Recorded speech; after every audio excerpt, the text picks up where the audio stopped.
You're going to do another mechanism, and this one is going to be the cam and follower. It's kind of like the crank and slider, but it's going to go vertical instead of horizontal. So on your setup with the crank and slider, you added this thin sheet. You're going to keep that, but this time you're also going to add another piece. So go into your bins and look for the 50 hole metal sheet. It's 1, 2, 3, 4, 5 across, but it's not as long as what we added for the crank and slider. It's about half. So it's not a 100 hole metal piece, it's a 50. So go ahead and attach that to it. Anywhere you want to is fine. That's just where you're going to put your follower. And make sure that you do attach it with 1/2 inch screws and Kep's nuts on the back. So including that, for your materials, you're going to have 2 1/2 inch screws, 3 Kep's nuts, 2 3/4 inch screws, 2 collars, 4 spacers, a 4-inch shaft, an Allen key, a handle, a cam, and a follower, and the bracket. Now this is what I call the bracket. So this is the follower and the bracket. So that's what I mean when I talk about that. And then of course here's the cam, and then all the pieces you should know. Okay? Also, you're going to have a flat bearing, and I meant 5 Kep's nuts and 4 3/4 screws. I'm sorry, it's been a long day. Okay, so the first thing you need to do after you have this attached is I would go ahead and I would attach our follower. So going ahead and putting the follower in, it doesn't matter, but I'm going to take 2 of my 3/4 inch screw. Now the important thing is you are going to want to add spacers to this. So between the screws, I'm going to add some spacers on the back before I attach this to this metal piece. This is going to get really tricky. Trying to get everything in. Oh my gosh. Oh, sorry. Okay. It's a lot easier when I'm not having to worry about the camera. It would help if you put the spacer on in the right spot. Okay. So I'm going to attach those with some Kep's nuts on the back.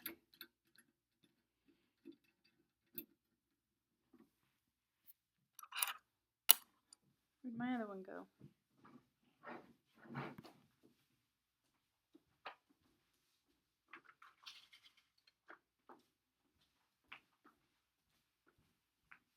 Okay.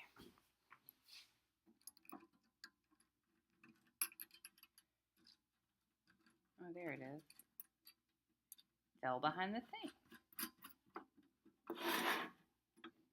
Okay, so now that I have my bracket attached, my follower is going to go right in here.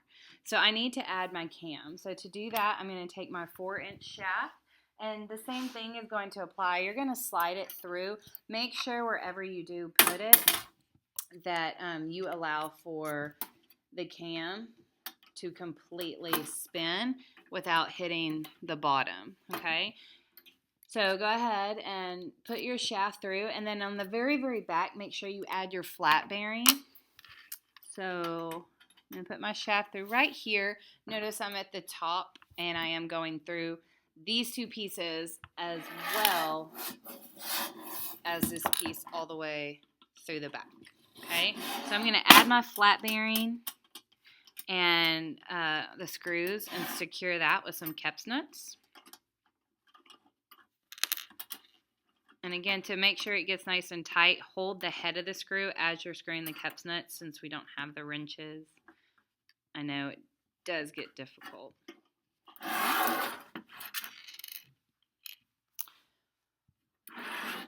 Okay, and so I'm going to slide this through enough, making sure that I do have my cam on. And I'm actually going to put a spacer between the cam and the wall because I do not want it to hit any of the other heads of my screw. So I am going to attach that spacer and secure it with a shaft collar.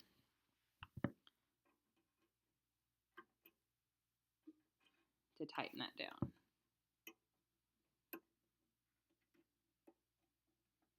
Whenever you use these shaft collars, make sure that, whenever you're screwing them in or screwing them out mainly, that you do not screw them out so much that these tiny little screws that are inside the shaft collar, like these right here, they will fall out and then lose them. And then the shaft collar is completely pointless. Okay, so I'm going to go ahead and try to get my follower in. All right.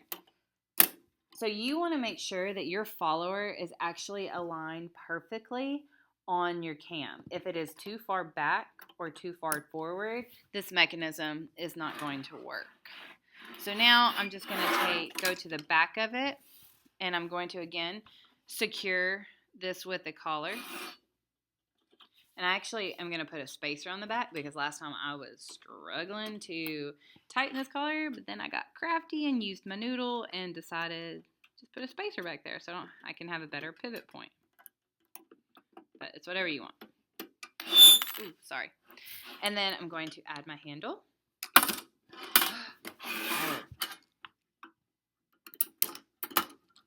Make sure everything is lined up.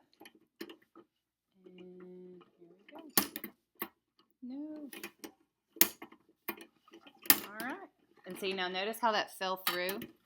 Gosh, it's not even on camera. You do not want that to happen. So obviously my collar is not secured. I actually need to readjust that so that this thing is not moving back and forth like that. I do not want that.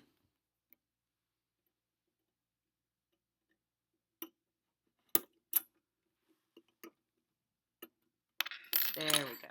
There we go. Okay, so now, there we go. The cam and follower. So having that 4-inch shaft completely secure with your shaft collars and the spacers is going to be extremely important for this mechanism. Now notice this is not two ways. Okay, so I only have one direction. My input force cannot go both ways. So this is our first non-reversible mechanism. Okay, so there you go. My cam and follower. Make sure that you have all your pieces and write your materials and your instructions. See you later.